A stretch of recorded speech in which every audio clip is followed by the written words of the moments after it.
हिंदू देवी देवताओं में गणपति का विशेष महत्व है। किसी भी शुभ काम की शुरुआत से पहले गणेश भगवान की आराधना की जाती है। पुराणों में गणपति के जन्म से लेकर उनके शारीरिक बनावट के संबंध में कई कथाएं प्रचलित हैं। आखिर क्यों गणेश जी को हाथी का सिर मिला? किसी इंसान का सर क्यों नहीं मिला? उनकी शारीरिक बनावट अन्य देवताओं से अलग क्यों है? शिवजी चाहते तो गणेश जी का ही कटा हुआ सिर वापस लगा देते, फिर भी उन्होंने हाथी का मुख ही गणपति को क्यों लगाया? इसके पीछे दो पौराणिक कथाएं प्रचलित हैं। पहली कथा में हम आपको बताएंगे गणेश जी को हाथी का सिर कैसे मिला। दूसरी कथा में हम आपको बताएंगे गणेश जी को हाथी का सिर ही क्यों लगाना पड़ा। पहली कथा को आप में बहुत से लोगों ने सुनी होगी। पौराणिक कथाओं के अनुसार एक बार की बात है, जब माता पार्वती को स्नान करने जाना था और पहरा देने के लिए कोई नहीं था, तो उन्होंने जो उपटन लगाया था उस उपटन से एक पुत्र बनाया जिसको विनायक नाम दिया। माता पार्वती ने उन्हें पहरा देने के लिए कहा। इसी बीच भगवान शिव वहां आते हैं, जिसे भगवान गणेश वहां रोक देते हैं। भगवान शिव क्रोधित होकर अपने त्रिशूल से उनका सर धड़ से अलग कर देते हैं। जब माता पार्वती वापस आती हैं तो देखती हैं कि उनके बेटे का सर भगवान शिव ने धड़ से अलग कर दिया। माता पार्वती यह सब देख रोने लगती हैं और आग बबूला हो जाती हैं। भगवान शिव पूछते हैं, तुम क्यों रो रही हो? तब माता पार्वती पूरी घटना बताती हैं। तब भगवान शिव कहते हैं कि तुम चिंता मत करो, मैं उसे वापस जीवित कर दूंगा। भगवान शिव अपने गणों से कहते हैं, जाओ उत्तर दिशा में जो सबसे पहला सिर दिखेगा उसे लेकर आना। उनके गण वैसा ही करते हैं और उत्तर दिशा में सबसे पहला सिर उन्हें इंद्रदेव के हाथी ऐरावत का दिखता है। वह सिर लेकर आते हैं और भगवान शिव गणेश जी को हाथी का सिर लगाकर जीवित कर देते हैं। यह कथा बहुत से लोग जानते होंगे, परंतु जब भगवान शिव ने देवगणों को सर लाने के लिए कहा, उसके बाद क्या हुआ, जो कथा कुछ इस प्रकार है। गणेश पुराण में वर्णन मिलता है कि एक बार की बात है, देवराज इंद्र वीरान जंगल में बह रही पुष्पभद्रा नदी के पास टहल रहे थे।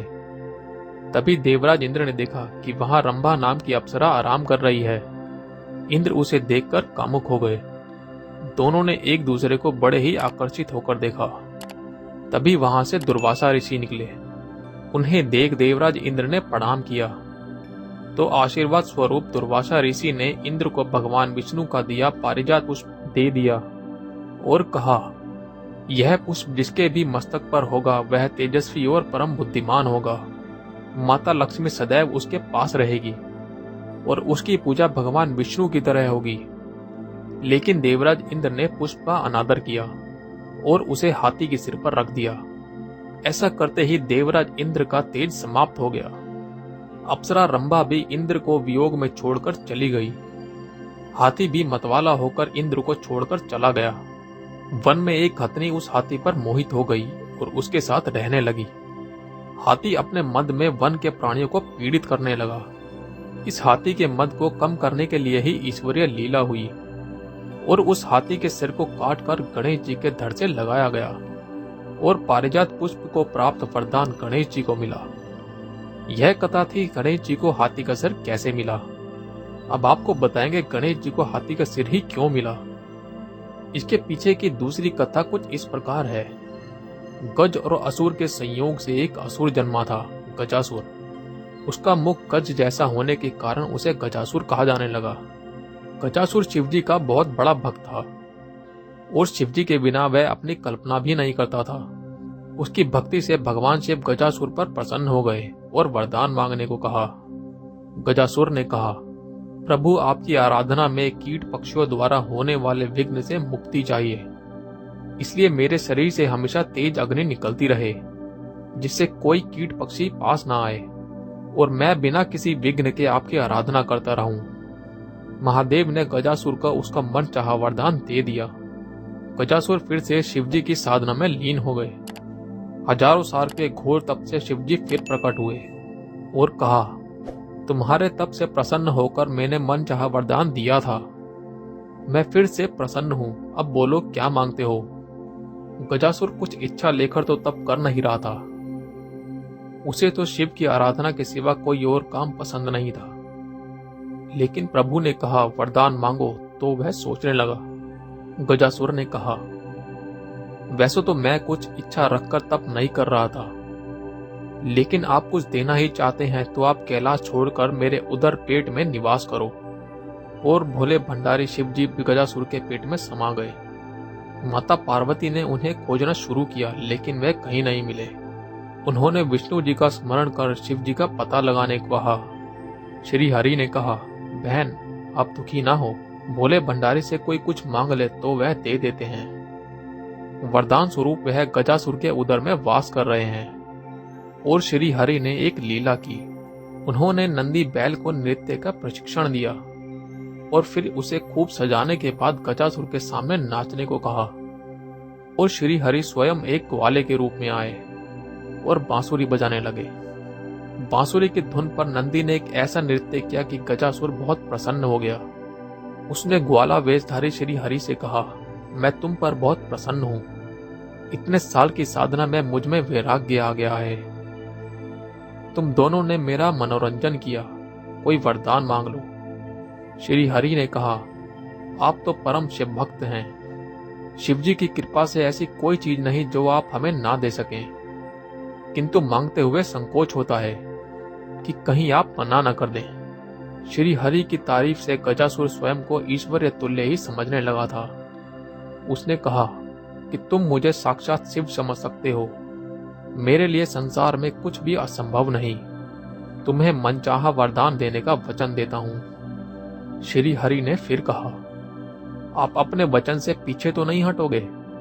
और गजासुर ने धर्म को साक्षी रखकर हामी भरी तो श्री हरि ने उससे शिवजी को अपने अंदर से मुक्त करने का वरदान मांगा। गजासुर वचनबद्ध था।